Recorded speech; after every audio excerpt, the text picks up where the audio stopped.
All right, Trixie. Yes, Trixie, where'd you grow up? Where are you from originally? Gary, Indiana, Gary. and grew up in Portage, Indiana, after about And tell me about your elementary. childhood. You had both your parents Yeah, here? both parents, normal middle class, blue collar background. Um, How would you describe your childhood? um, Confusing, but it was good. My brother and sister, middle child, but it was average, nothing. No crazy views? No.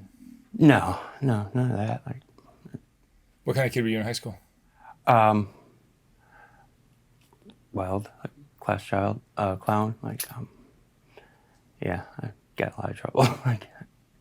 Um, And you were trans as a child? um, I knew yeah, but I didn't know what it was. I just knew that I wasn't right. Like by middle school, like sixth and seventh grade, I just quit talking for 2 years. Like they had me trying to make me go to all these specialists, and I was just confused. I didn't know. And I would try all these different personalities. Like one for a while, I was like preppy, and then I was like a skateboarder, and then like rock, and then like dress up like hip hop people, like just all these different things. Nothing ever really fit. So, Did you have friends? yeah, I had friends like later on, because I was always when I was really young, like up until like high school, I didn't really like, talk much. I was kind of like the weird kid, like I guess, because I didn't know like anything. Seemed like until I tried pot. Like, I didn't know about it when they had those PSAs, like after school specials, and for some reason I was like, I need to smoke some pot, and I go out. We saw it in the smoking areas. I go out there and with all the hoods and talk about how I got so stoned the night before until someone finally like got me high. That's when it really almost seems like that's when it came alive. Did your family accept your? No, no. You had a hard time with that. Yeah, like a big hard time because they nobody in my family or their family ever did any of that. So And you were born this way. You feel? yeah, You feel? it's even when I was little, I had my room. It was my brother's room was in the basement. I had my room and my sister's room. My room, they had painted it blue and had all these like cut out Art Deco, not Art Deco, but stencils of like sports stars and stuff. And I'd always hang out in my sister's room because it was pink and stuff. And the one year for Christmas, we all got those old dual cassette Iowa stereo systems with. Um, I broke mine, so she used to be in her room. Like I could go in her room because I had to use her stereo. Um, yeah. So it's just something that naturally happened for you. Not it wasn't Yeah. the result of any abuse or anything like that. No, and it was really confusing because I was born in '72, like in the Midwest, you don't know about trans people. Yeah, it was probably I difficult thought I just was to. possessed for a while. Um, so And where'd you go after school? where'd I go after school? Yeah, did you? I mean, after you were done with high school. Um, well, I went on Dead tour, like Grateful Dead, for like 4 years. Like just traveled around because, like I said, I tried all those personalities, none of them fit. I met my I had three good friends. They were dead. So I got into it, but it was most comfortable. It still wasn't right, but I could grow my hair out. I could wear colors, be a little bit more flamboyant and jewelry and stuff. And no one questioned, oh, you're just hippie. And so, yeah, so I did that for a while. How many years has it been where you're full fledged? Since I moved out here, because How many years have you been here? like 2.5. Oh, so fairly new. Yeah, How old are you now? 48. 48. You so living now in the Tenderloin, Yeah, well, 6th Street. around the edge They of it. say Yeah. Tenderloin. Are you? Do you have friends here? Do you feel like you have friends? I have a couple. Like I had more before this, but um, a couple of them died, like overdose on fentanyl. Like I hate that stuff. A couple of them left, and the one went crazy. Like she really lost it. which was sad because she was a genius. She had like 5 degrees and she was autistic, and she could, within like 4 words, like she could pick up new languages and like talk them fluently. It was like amazing. Are drugs a part of your life?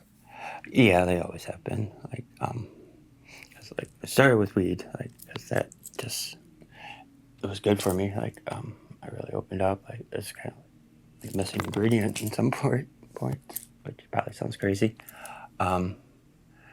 And then they made me go to rehab and find out about all the other drugs. So rehab was the worst thing for me. And then I had, which nobody knows about this, is Osgood's slaughter disease. Well, it is worse because I grew so tall so fast, my bones outgrew my tendons, and my feet would stick up like this. And so they went in and they cut little slits in the back of my ankle and put in this metal piece that looked like a mushroom upside down.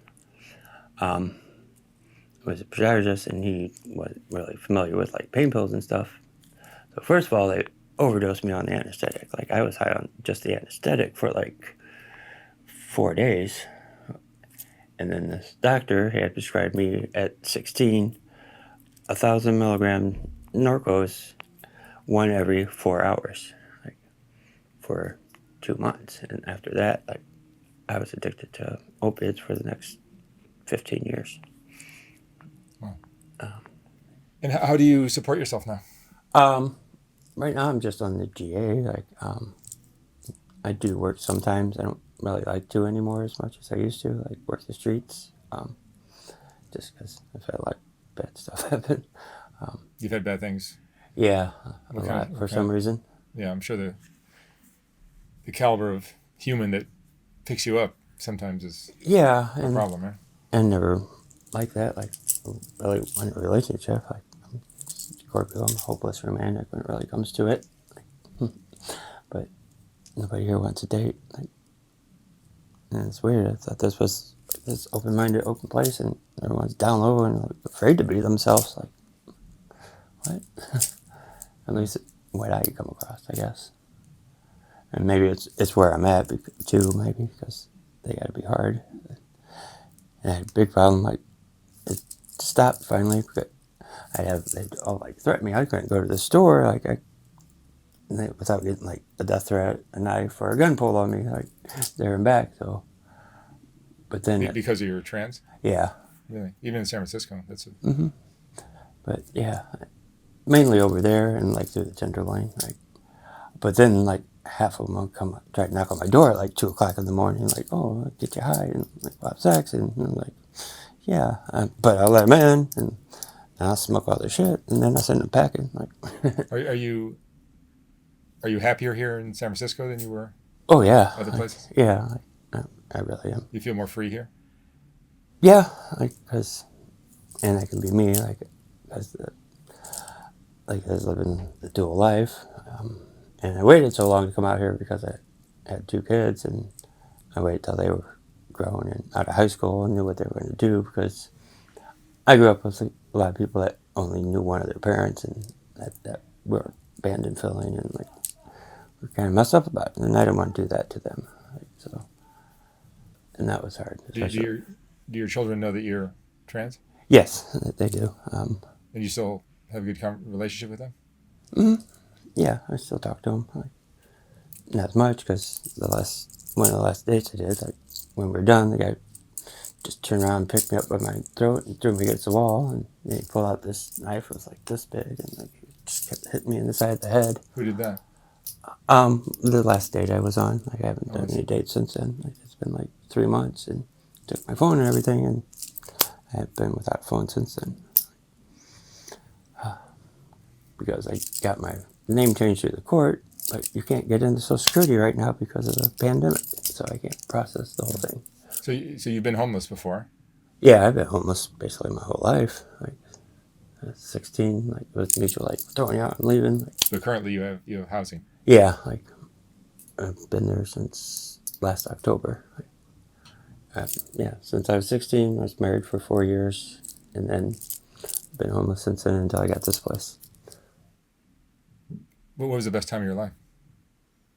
No, right now? because I'm really living my life. Like Yeah, I was before, it expecting. was like a facade, I was expecting that answer. and like it was really like the last 6 years were really hard because I guess like they were older teenagers. I didn't see them like I had them every weekend, so it was good. But then I was just like, well, now what am I doing? Like, because they're gone, they're not coming over. Like, in which I was glad. I was like, because I feel weird. It's like all my kids had to do was like a teenager say, "Oh, me." I was glad they had friends and stuff, but I was lost, and that's when I really started. I would go out more. I'd dress there on the weekends and go out to places, but it was there were no gay bars even really. What's your biggest regret in your life? Cigarettes.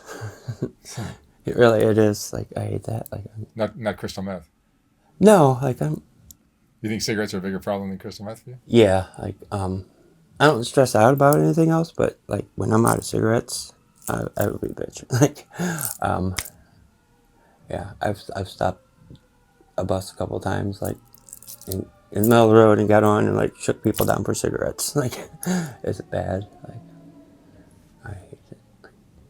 And then I'll go through all these emotions, like break down, cry, like get mad. Like, What emotions do you deal with most? um, Is it I'll get angry, like and cry, and like I'll borderline want to kill myself, like over cigarettes. It's so dumb because they don't do anything for you. Like, no, but like in general in your life, what emotions do you struggle with? oh, Do you get depression, depression? really low self worth. Yeah, my depression. You been in love before? Yeah, yeah, a couple times. I just met somebody yesterday, and I really like them. But who knows? Is this a one of your clients or just somebody you met? Just somebody I met. Like, um, I don't really like money. I know I have to have it. Like, but I'm not money hungry. Like, because most of my was just like survival. Like, especially back there. Like, oh, I need somewhere to stay. Like, stay at your house all night. Try to. Like, um, but yeah, I never really had any money, so I'm just used to it, I guess. What makes you happy now? Um, when I can do it up, I love to get just. I'd sit there sometimes all day and just do my face and be dressed and just to know that I can do it and I can make myself look good and that now that the hormones are really having an effect, I can look myself in the mirror like and I like that. Like, Just being yourself. yeah, like because like, I was so confused for so long and then I couldn't do this out there like because the one time I was going to go up to Chicago to a drag show and I was pumping gas and I just said, "Hey, bitch," and I turn around and I get smacked in the head with two baseball bats. Like, and then they had put me in a coma for chemical induced coma for like 3 months until the brain swelling went down. Wow. I had to reteach myself how to walk and everything after that. What's the most important lesson you've learned? Um, Not everybody thinks to joke. Like, people are so serious anymore. Like, and I guess because of trauma, I try to make a lot of things a joke that are probably bad timing and like misunderstood because everyone's like, "What are you talking about?" I'm like, oh, it's a joke," and they end up getting really mad at me a lot. But I deal with it.